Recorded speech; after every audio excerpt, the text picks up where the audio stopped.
Welcome to this segment. The segment of consulting the oracle, discovering to recover. This is the segment where we discover the root cause of challenges. Why? Sometimes we go back into past incarnations to find out why.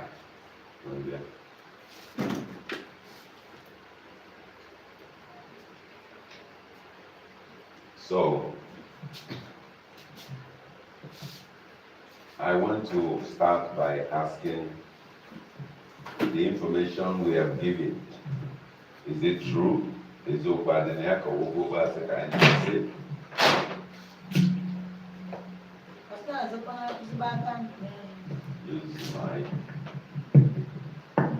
N'ezigbo eziokwu dịkwa n'ihe ị na-ekwu. Na onye makwa nne ya oze aka ndụ n'elu. Si na nkụzi na-ebuchapụ ife akwa arịrị na ndụ ndị ụwa niile.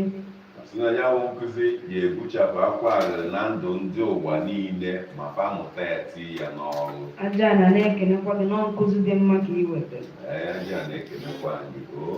Asịkwa na okwu eziokwu ka ọ bụ na onye ma ya bụ eziokwu akwụsị izi ori mmụọ. Eziokwu ya onye mụta ya akwụsị izi ori mmụọ, maka na anyị mara ya ya awụ ife mgbu nyere gị. Eze nwanyị Jele onye egwu ekenekwa gị. Also, may the universe bless you and protect your family, and so also you, Ikechukwu Okike-Abiama. If I just every one of us have passed through painful experiences, but sweeping these experiences under the carpet does not heal the experience. The only healing you will have is taking time to revisit it to find out why, so that you can be able to take actions to heal it. Otherwise, it will later resurface again, either in this incarnation or another incarnation. Si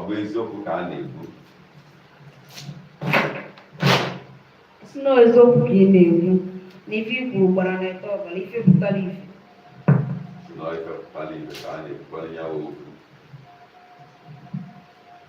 Ụmụada si wike nga na-eche na ọkwa n'okwu pụtara ife ka ị na-ekwu. Ụmụada sikwa n'ife eziokwu ka a na-ekwu. Na nkụzi na-ada nnekwute ụda. Nkụzi na-afịa ụzọ, nkụzi na-ada ụda ka o wee bara anyị uru. Nwere nkụzi anyị kwesịrị ime ka ụmụ anyị mụta, so that they can live a better life than we lived. That is the reason behind this. As of today, the challenge in our country has become terrible, and lots of people are committing suicide on a daily basis. Lots of people are going through terrible experiences. But the problem is not one killing himself, because suicide does not resolve the situation. You will return back to face that situation. So the only key is for us to look the situation in the face and ask, how did I give life to this experience? Eziokwu na ihe ọwụ na anyị na-agabiga wụ anyị nwa metere ya. Si n'okwu ekwuru ṅụọ iyi na ife a na-agba aka eme. Si n'ife adara agba aka eme n'okwu ekwuru ṅụọ iyi. Ọ bụla ife pụtara ife. Na etikwana ya n'ọnụ buchapụ ya, o gbuola onwe ya ọgụgụ dị n'ihu. Okay. I want a situation that was presented to me earlier yesterday. A woman set up an organization, and that organization was being taken from her.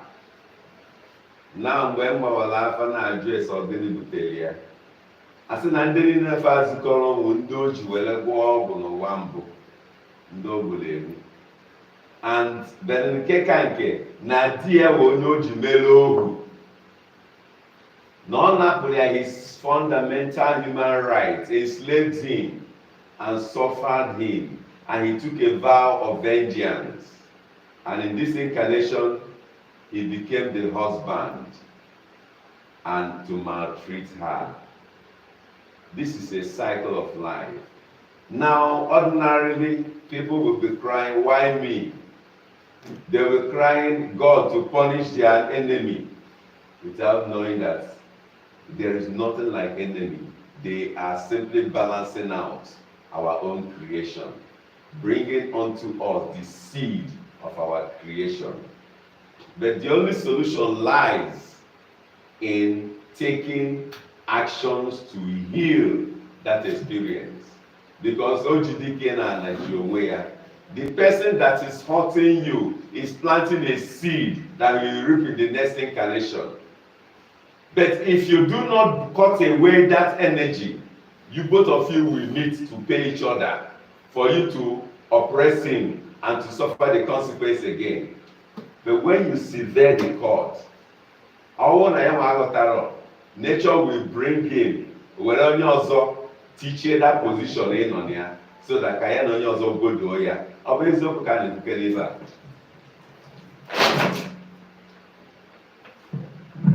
Nnekwute eziokwu gị na-ekwu bụ ọrụ otu ndị ọbụla.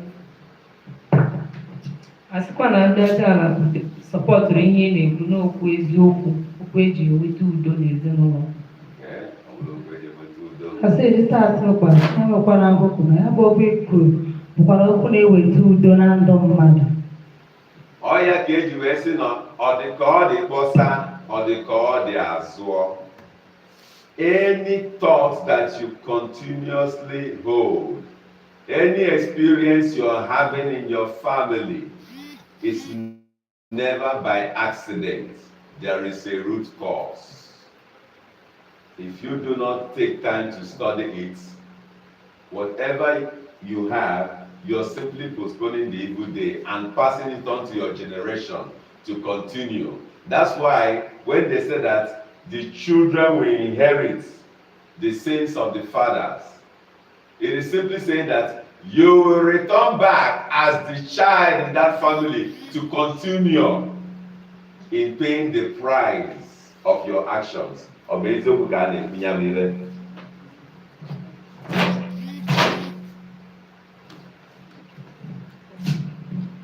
N'ọbara na-abụ n'ọchịpụtara ife n'ofe onye mkpụrụ onye kụnyere ka ọ ya aghọrọ. Na a ga-esikwa na ya bụ eziokwu wepụ ife mmebi.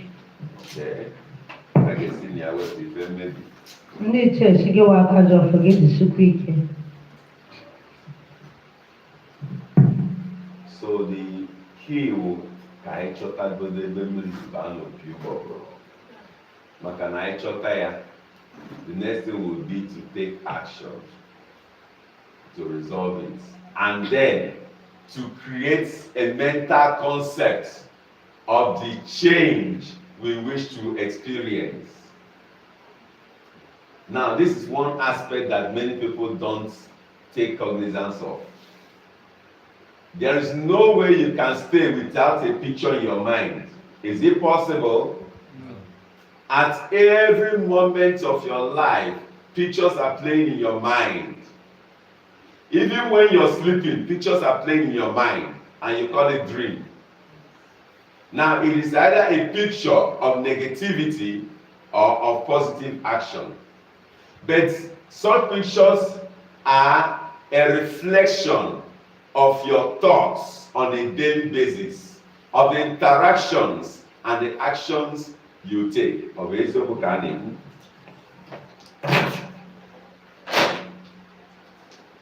A na-ekele ndị niile na-ekene anyị. N'eziokwu ka ị na-ekwu. Ngwa ọgbọ onye ichie gị jisi gị ike. Asị gị bụ abala tụle gị jisi ike n'ihe ị na-ekwu na mkpụrụ onye kwụrụ ka ọ na-awọ. The seed you sow in your thoughts. Now in Nigeria, presently, 99.9% of Nigerians do not see any good in this country. Obezoku Kawasi.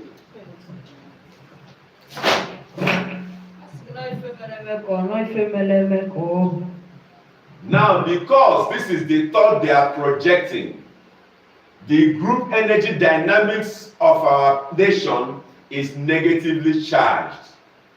And because lifetimes attracts, we will keep having these negative experiences because that is what the picture we are showing to Mother Earth, that is what we want. Obezoku Kawasi.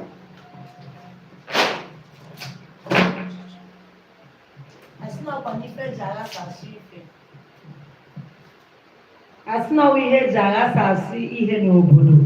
Asịna ife butere nghasasị ife n'obodo anyị bụ Nigeria and Africa in general. Asịna okwu eziokwu ka ị na-ekwukwa n'aka na-abụ okporo ụzọ dị mma. N'okwu eziokwu ka a na-ekwu ebe a. Bụrụzi ife ọgbanje echiche.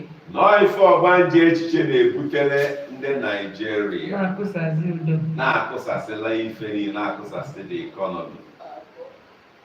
Because the concept we have of our environment is negative. Now, the only way we can change as a people is to start individually to change our mental concepts. When you persist imagining a mental concept of prosperity and opulence, with time, that mental concept will attract events and situations that will fit into that concept. Always you kobasi.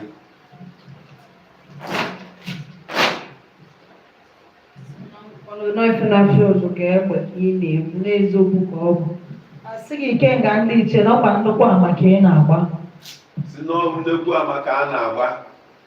Ọ ya ka o ji were ihe mwute na ịbịa na our social media today, ife a na-afụ bụ ife na-agbawa obi, ife na-etinye egwu n'ime ndị mmadụ. Mana ije in such country as China, they control the information that go to the social media. They only allow those things that is uplifting.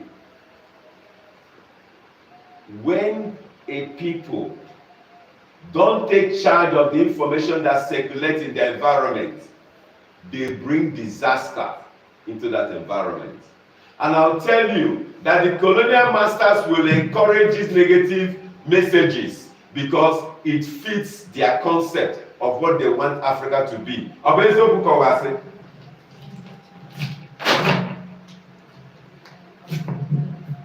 Asịn'ori ụka ka ị na-ezinyekwa maka ndị ụta. Si n'eziokwu ka a na-ekwu. N'okwu eziokwu ka ọ bụ n'okwu dibịa ka ọ na-ekwu. N'okwu eziokwu ka ọ bụ. Yes. Because by the onset of this nation, the colonial master deliberately packaged Nigeria to fail. That was why when they gave Nigeria independence, they deliberately placed leaders who have no ideology, who have no concept of what nation building is all about. Only people who have personal interests. They gave power to a group of people that have no mental capacity to conceptualize a great nation. That was why they gave the premier, the prime minister, to a particular person and for a tribal concept whose ideas and mental concept is zero.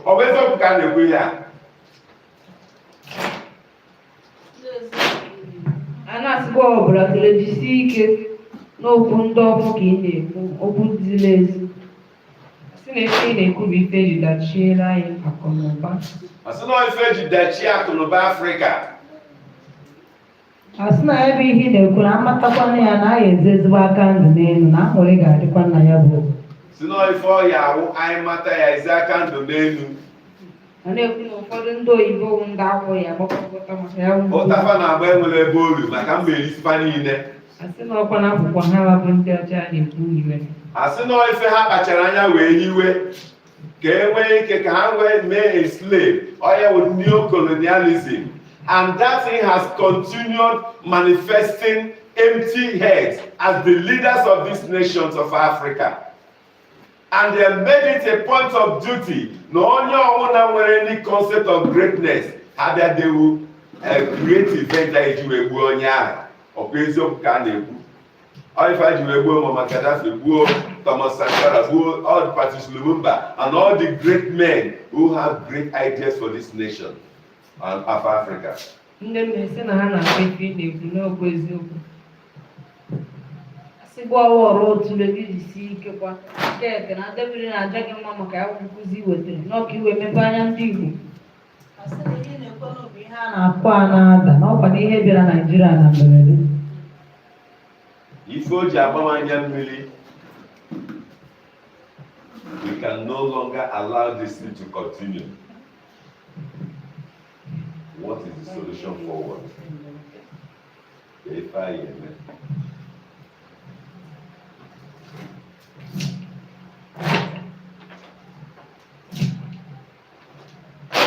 Sikwanụ ndị ahụ na-ekwu ka ha kọọ ya bụ akwụkwọ ka ọ dọwụdo ife a ga-eji chịkọọ ife ọnụ.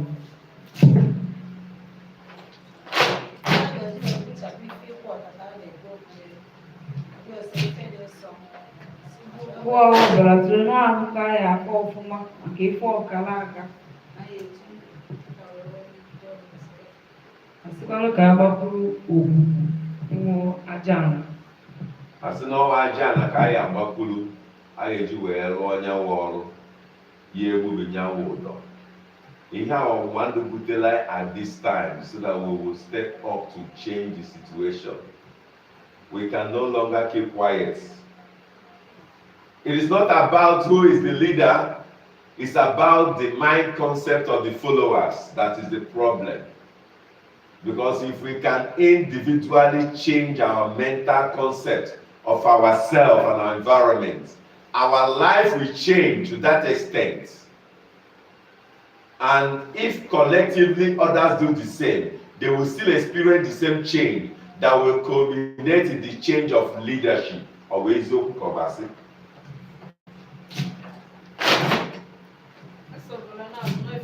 Bekee na-akụzi otu ozi na ọ na-afụ otu ka egbe. Si na ọ bụ eziokwu.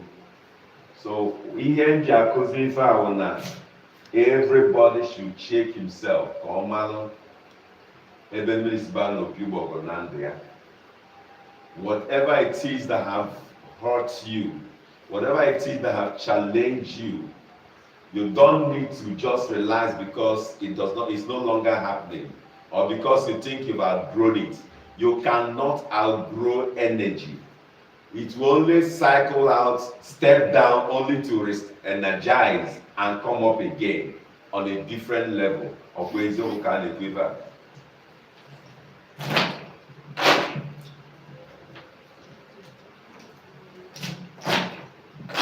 N'eziokwu ka ị na-ekwu n'ife ọwa. Si na eziokwu na ọnya ife butere ife ji emebi n'obodo anyị, and so ọ bụrụ ife a na-anọ na public ụtọ ife anyị eji nwayọ onye ọ na-eji wee jụwa ese ka o nwee ike resolve ya so that a better future will be for him or her. And then abịakwanụ na our mental concept, we need to create a mental concept of our future. You can create a vision board that will contain the ideal future you want to experience. And when that is created, the moment you keep thinking about it over and over, it will become a part of your life experience because your energies will begin to magnetize those things to happen in your life. So even when you're living in the midst of tragedy and suffering, your life can be different. Ọ bụ eziokwu ka a na-ekwu.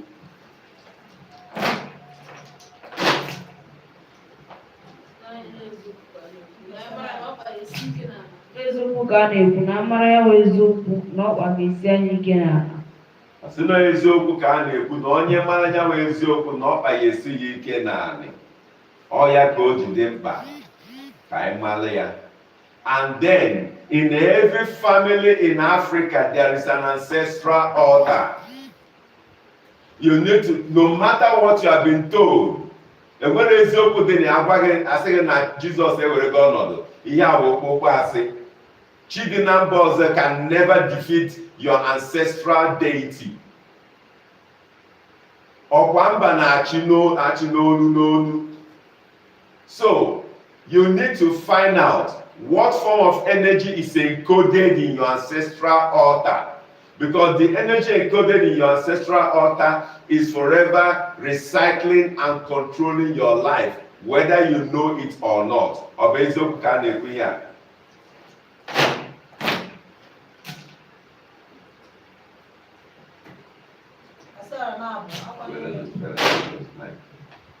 Asị na okwu eziokwu ka ị na-ekwu. Asị na ọ mara ya ụzọ nlepụta aka ndụ n'elu.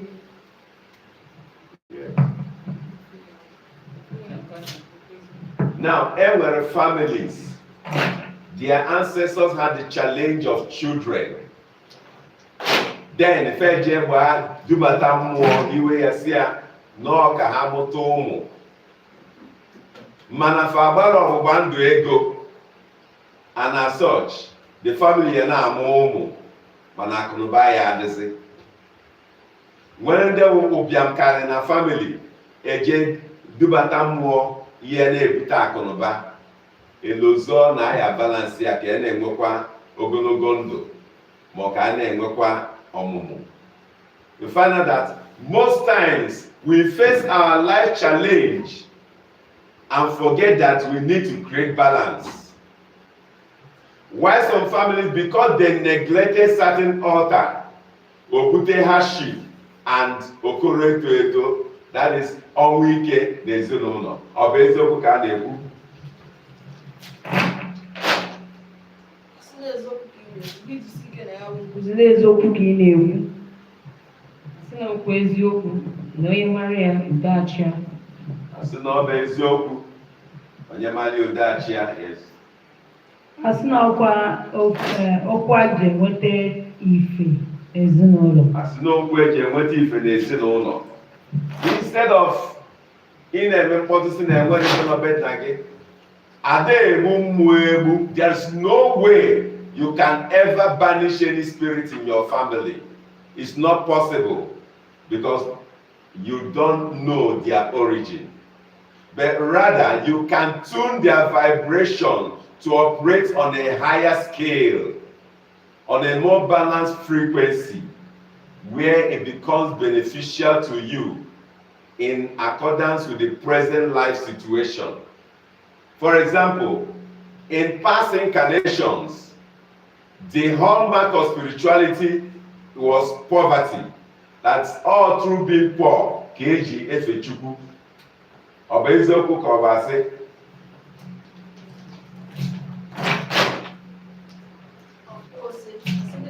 Uche gị dị n'ife ị na-ekwu.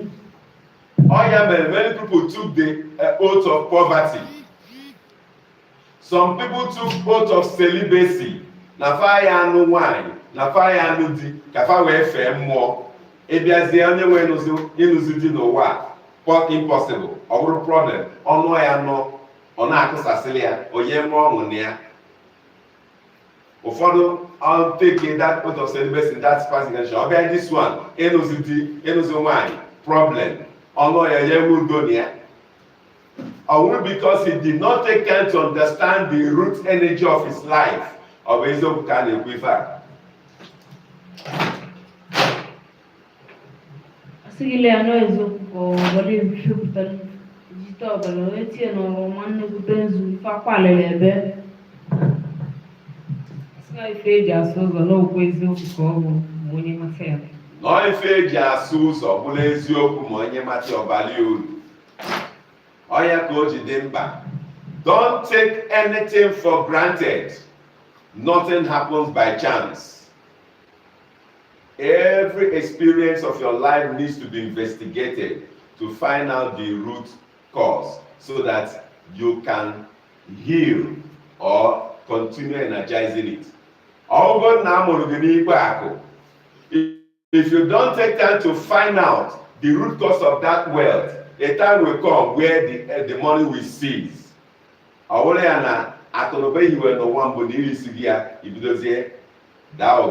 Ọya ka ụfọdụ na-eji kpata ego na nwa oru n'okenye adazi ụbịam ọhụrụ agbenye ọnụ ntụ. Ọ bụ eziokwu ka a na-ekwu ebe a.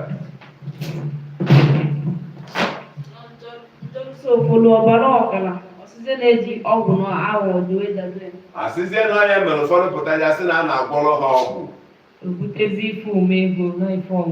Get am before na money back.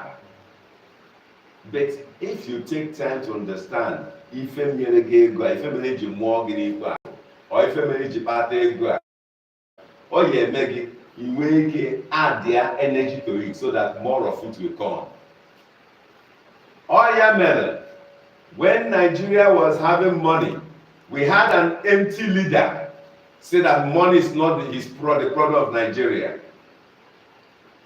because his emptiness led to that situation where he could not understand the energy that gave rise to that situation. Ife anyị na-akụzi bụ ife na-azọ ndụ, ife ọ ya wụ onye mata ndụ adịrị ya, ọ bụ eziokwu dị ebe a.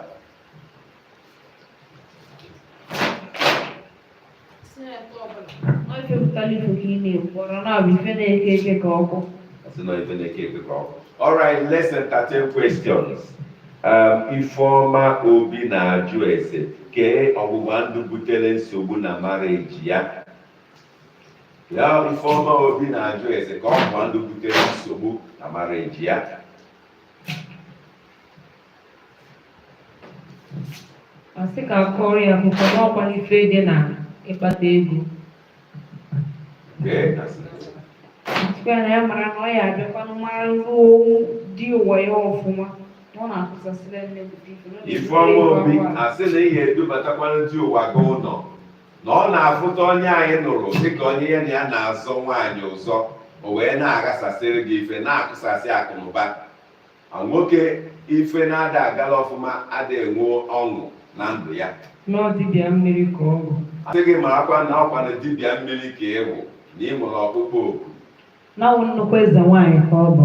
Na ya bụ ihe na-ebutere ya ihe ịkwụ ọta. Ya ewe eze nwaanyị. Na ya bụ nsogbu ọ na-enwe akwụkwọ sọsọ nke famili. Asị gị bịa n'azụ otu fada sendiela ya ozi na WhatsApp ka anyị na gị wee daa ntị for the solution. Okorie Udenze wee na-ajụ onwe negative cycle o need to close in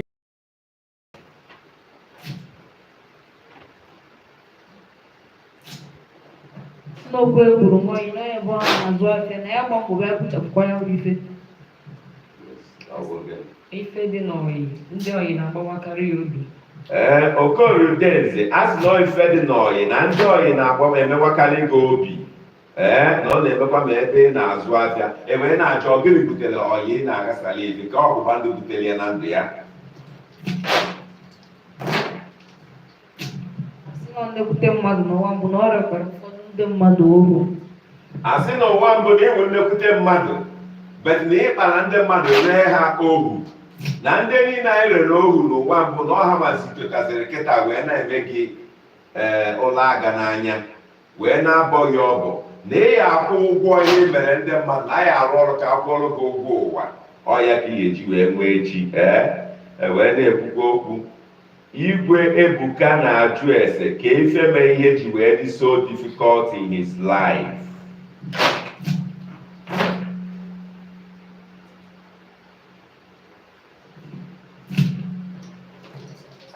Igwe Ebuka sị ọ gịnị butere ife isi ike na ndụ ya. Ọgbandụ akụnụba bịa. mana ka a kọrọ ya ebe akụkọ ifo ya eji ma nzu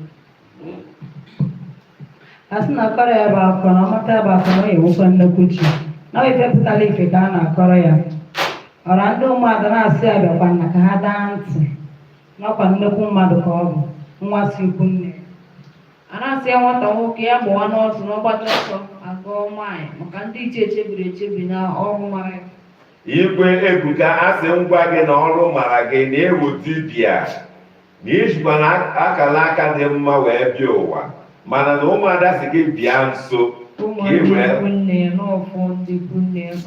nne gị ka isi na ụmụada ikwu nne gị si gị bịa nso ka gị na fa dozie ka fa wee meela gị ifo ị chọrọ n'ụwa wa akụnụba ma ọ na emerụ ya na ị ya atakata afụfụ i wee mara ife Jizọs wee tie n'obe sị ọgịnị na-eme na enyere mmanya ụka ọkwa eziokwu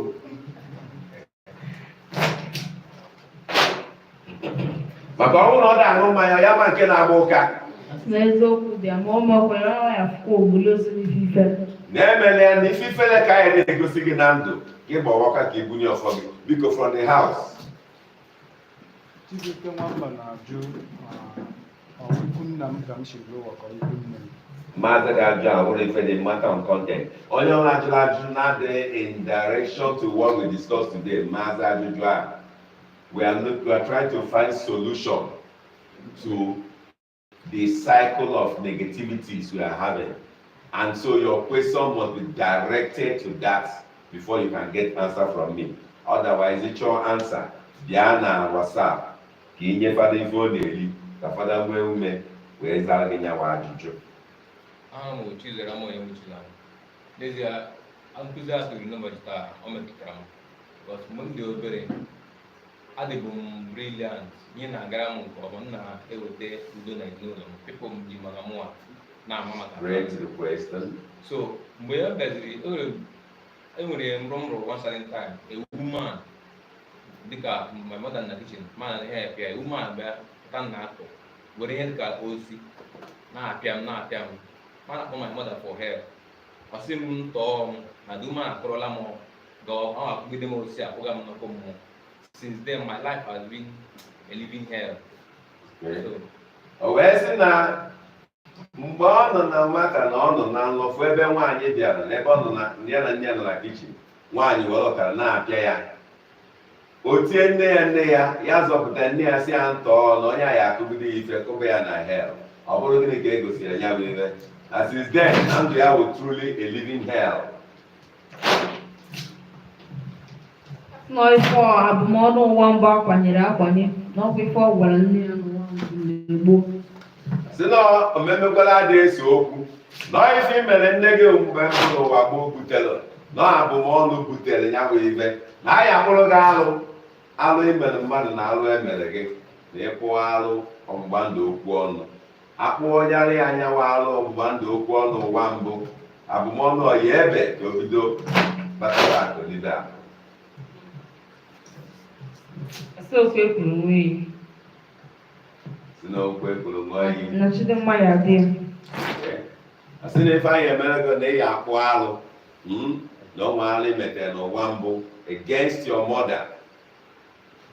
Therefore, no ogbugbu mother earth bịara ebe a gị na nne gị nọ wee bịa ịbọ gị ọgwụ ahụ kama nne gị azọ gị nne gị anọ n'akụkụ maka na omemmegwala na-ada eso okwu so na ịya akpụ alụ nne gị ọka na ya ọ na ya anyị akpụ alụ dị n'etiti gị na ya ke relationship gị na ya anyị na-emetere gị ebele mgbe m dị obere ọ bịadoro dị ka ọ bịara kpọ m asị ọ bịara dịkwa ka mụ na ya dụwa cordial this time around. Yes, the cordiality will, because of maturity ka ọ manage ya but ịkpọ asị ahụ nọ in her heart and she cannot understand the reason why.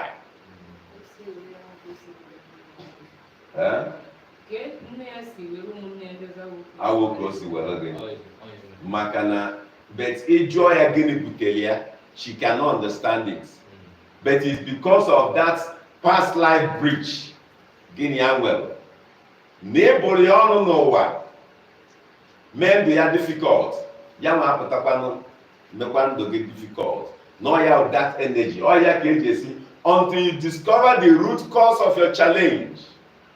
Oh, when you discover here now, dozie ya ina mmụọ ebe ọzọ, you find out na ya awụ nna ya, na ọ ya awụ nwa gị, ebe ọ ya awụzi ichiwi ọnụ n'ala. Ya ma ya mkpa n'iyi na ọ ya emegwara ọbịakwakwa ọwụrụkwa enwekwa ya bụ n'obodo di na nwunye. Mgbe ahụ akala gbasara agidi. Ọ bụ eziokwu ka a na-ekwu. Asị mgbe ahụ ozi ifele ole kuru ya na-afụ. Unu na-esi onwe unu duka. Mana ya bụ onye ya si ejizila nrọ ya egwu na a na-ezi ozi na nrọ. Asị na iwe onye ahụ ga-ejizikwa na nrọ ga-egwu maka tupu ife eme na ndụ gị a na-egosi gị ya. Ị ga-edubata chi ga-edubata agwụ maka fa na-agba gị ụgwọ. Fasị na ị na-ezufu ori, so fa na-ezugo ori nrọ. All right, another person ka anyị nwee ike gbapụchi ntakịrị oge na we'll be rounding up in the next 5 minutes. Ndị nyawo ajụjụ, a lot of messages nọ here. Onye na-ajụ ese life and business gị, sorry na life and business abịara afịa taa. Ife bịara afịa taa, the cycle of life challenges.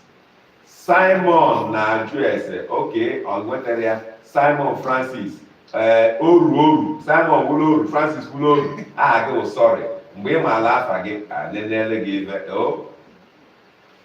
Onye na-amala afa ya, onye na-aza afa nkịta, ife na-eme nkịta ọ ya eme na ndụ ya. You should know your name. The first beginning of enslavement mgbe e were afa nkịta afa mba ọzọ gụọ gị, ikwetezawa ya, ito tụfuo afa ahụ ya na nsị. Ọkwa eziokwu ka a na-ekwu okwu ya. When you continue answering that name, the vibrations of that name will affect you. And all ya na clash with the vibration of this environment because mmụọ nọ n'ala Igbo achọrọ ya, so there will be a clash. Ọkwa eziokwu ka a na-ekwu ife a. Asị na weta ose ekwepụrụ nwa iyi. Asị na eziokwu wụrụ okwu ekwuru nwa iyi. Asị na ọbara na-abụ ife pụtara ife. Asị na ife pụtara ife. Ka agbanarị ọgbanje ife ngasa. Asị na ka ị gbanarị ọgbanje ife ngasa. So obi nwa mụrụ onwe gị Simon ọ gịnị ka ọ bụ? Ichekie ya, tụlee ya. Ikpọ onwe gị Francis, ọ bụ gịnị ka ọ bụ? Mala afọ Igbo na afọ Igbo nwere ife ọ na-akọwa.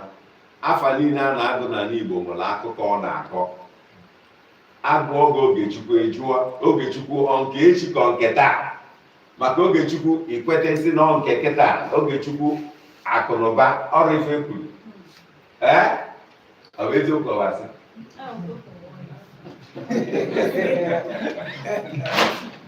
All right.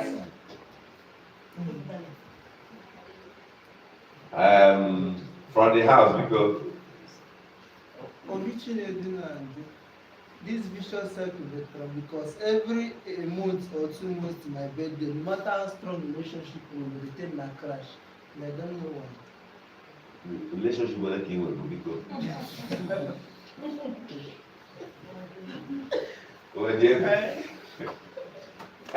Also every year, the only experience heartbreak in relationship 1 month to his birthday. Kia ọ bụba ndị butere ya wee ife eji abọ ya ọba.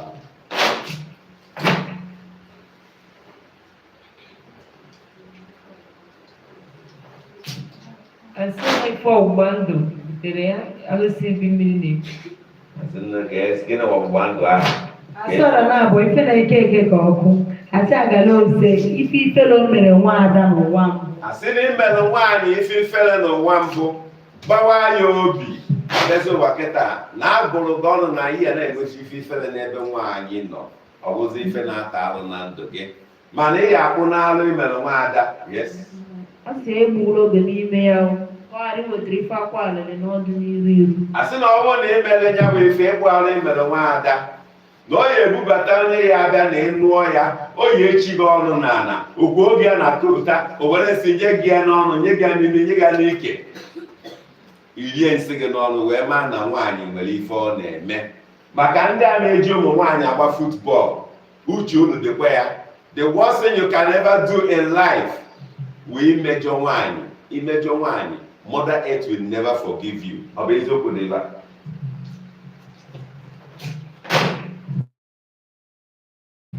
Okwu ekwuru nwa ya n'ife pụtara ife bụ. Asị na okwu ekwuru nwa iyi na ife pụtara ife.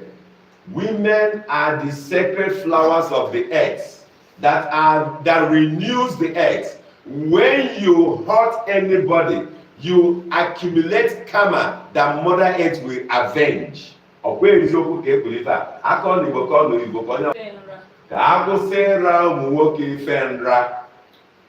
Ewee na-ekwukwa na ụmụ anyị ndị na-echi nwoke ọnụ naanị na men are the fires of creation that eventually they burn up those women. Ọ bụ eziokwu ka a na-ekwu ọkụ onye ọ na-amara role ya in creation. Isi ike na ọhịta ọbara ka ọ gbara. Asị na eziokwu. That is why we must seek balance in ending relationship that is no longer harmonious for you. It is not necessary that you end with quarrel. Instead, you activate the spiritual forces. Gwafabiko, find your another person. Yenye ya ife ọ chọrọ n'ụwa. Maka na ọ dị ka ọ dị azụ. In doing that, you release the person so that he can have a better life. And you also will now have a better life.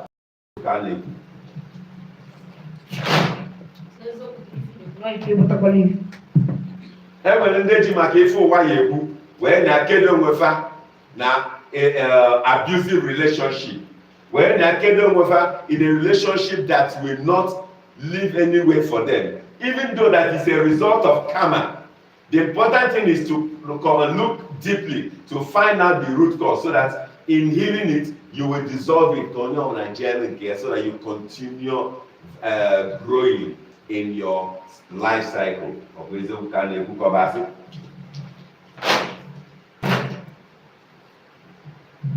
N'eziokwu ka ị na-ekwu jite otu nwadị ọkpara gị jisi ike ka ọ ṅụ na-akele gị ka ngọzi ya na-eweta ka ha na-ewetara gị ngọzi nkụzi na-akụzi. Alright, if I just nobody is exempted from these challenges of life, but it is our duty to heal ourselves by discovering the root cause. Just as we have discussed about our nation, our families, it is the duty of every one of us to go back to the drawing board of our life.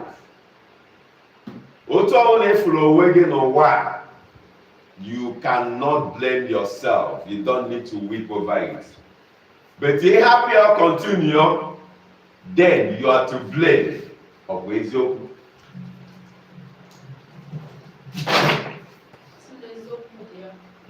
Igbo nnekwute ọgụ ọbara agwa ịkpọwazi nnekwute ike asịrị ife dakọrọ ọnụ. When you connect yourself with somebody that is not vibrating at the same spiritual frequency with you, you accumulate karma that becomes a load for you, because the person will be drawing you down, drawing your energy to survive. But sometimes, people never get you again, they keep themselves tied in a vibrational frequency that will not allow them to grow. And as such, if I am meant to end this, the advice more than yet for them so that they can grow. But when now, it's a happy one, and again, I am there to control living. On I say, oh, man, former, oh, man, munka, oh, man, how do we mix it up so that you can be able to survive it?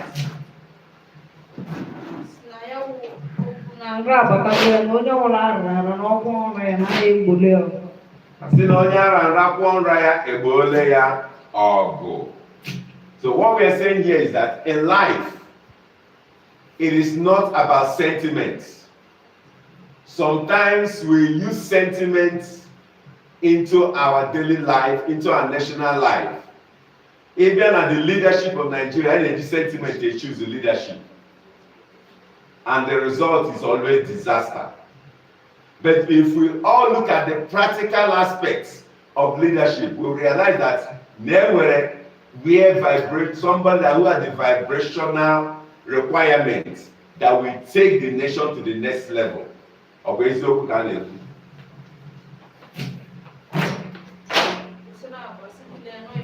Na osena abụ na ife a na-afụ na ebi na abụ na ọkwa n'ugbu a onye. And so our duty is to give life to that vibration. Oya ka nji say mu na achọrọ ya mu na achọghị ya. That vibration must succeed because it is the need of the time and Mother Earth has decreed it. Ọ bụ eziokwu na Mother Earth nọ ebu na ọ ya emelele. Ikpuchi ọkụ na ndepụta aka ekeke bụ. Ise. Ọ bụrụ ife na-eke eke, ife na-ekwu ka uche anyị wee dị ya. There is no sentiments in the journey of life. We must remove sentiments for us to live successfully.